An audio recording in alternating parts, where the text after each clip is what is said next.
Hi everyone, and thank you for coming out for Beeswax Wraps. I'm Lynn Gardner, reference librarian at the Southington Public Library. So to get started, you have your instruction sheet.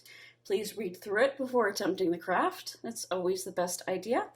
And then we have in our kit, we have the beeswax pellets, and then we have the pine rosin, a handy dandy brush, your jojoba oil, which you will have in a container similar to these two. And you will also find it convenient to have a half teaspoon and teaspoon measure to portion out, or you could use a scale. I find it's not necessarily to be that particular. Teaspoons will work just fine.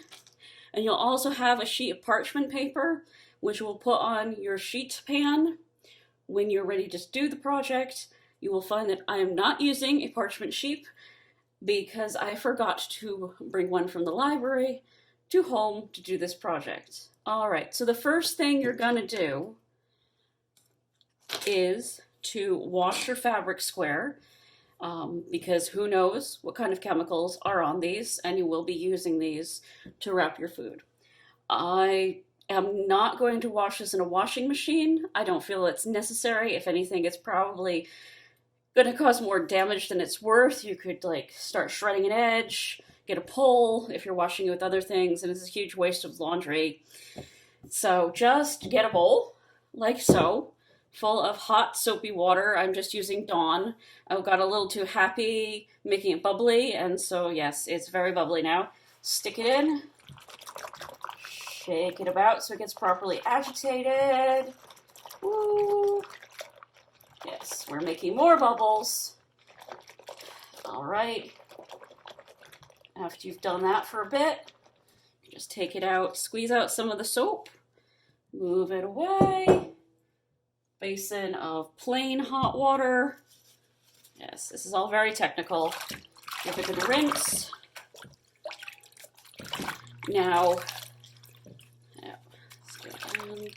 all right, so to dry it, you can, if you have like a cooling rack for cookies, just lay it out as flat as you can, or throw it over the towel bar in your bathroom, especially if it's over a radiator, or throw it over the back of a chair, it doesn't matter. You can even just leave it flat on your counter, like so, and let it dry. All right, so I've decided that you don't need to watch things dry, because that's boring.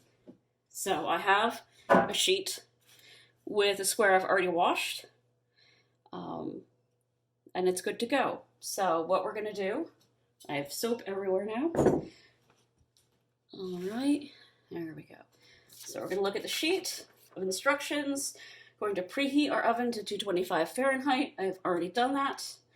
If you had parchment paper, you would lie it down on your sheet pan, and then you would put your fabric there. All right.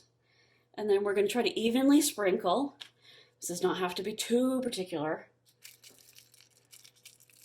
Half the beeswax, so that'll be 2 teaspoons. And we're just going to sprinkle, sprinkle, sprinkle. Ooh. Sprinkle, sprinkle. They kind of stick together. That's okay. You can spread them about a bit. There we go. There we go. All right. So I'm just going to use my fingers to spread them out a bit more.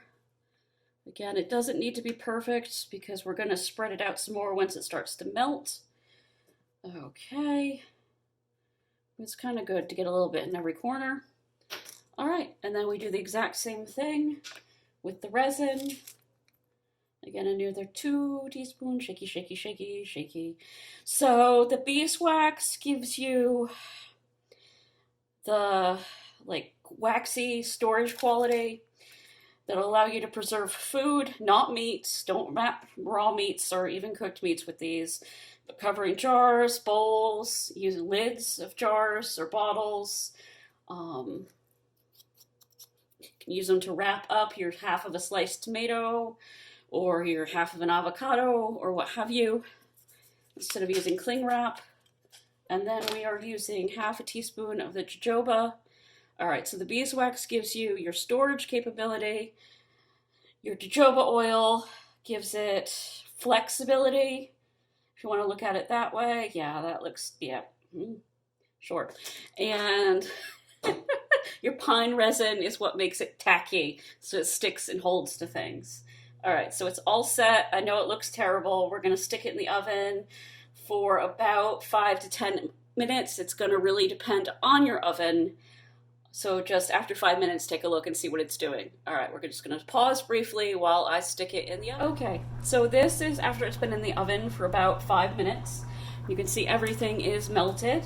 You're just gonna brush along, make sure it's all kind of smooth.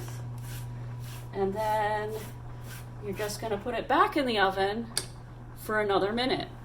All right, I'll be back. All right, so now that mine's sat for a bit, it's cool. There's dirt on my counter, so it's sticking to it.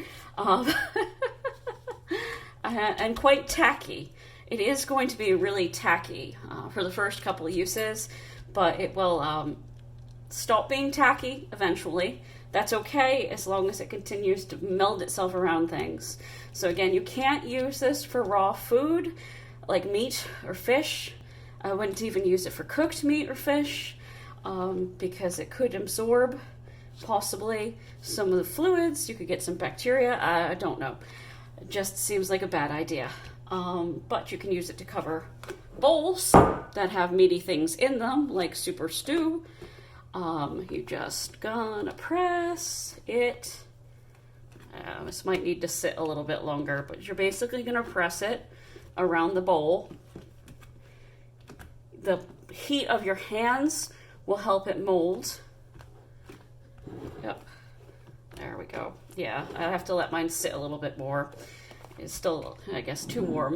And you can also use it to cover your pitcher if you've got something in it that you don't want to leave exposed in your fridge.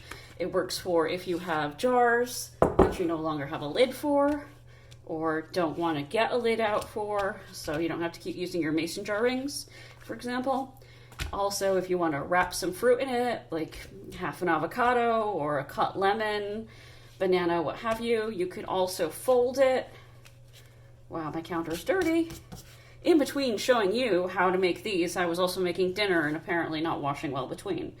Okay, so you can make yourself a little pouch by folding, and then you can fill the pouch with berries or nuts or whatever, and then just fold that over, holding it shut with your fingers until it gets warm and sticks, and then you'll have like a little envelope of snacks, which who doesn't want an envelope of snacks at lunchtime or anytime? So that's about it. If you have any questions, send me an email or call the reference desk, and I hope you enjoy. Bye.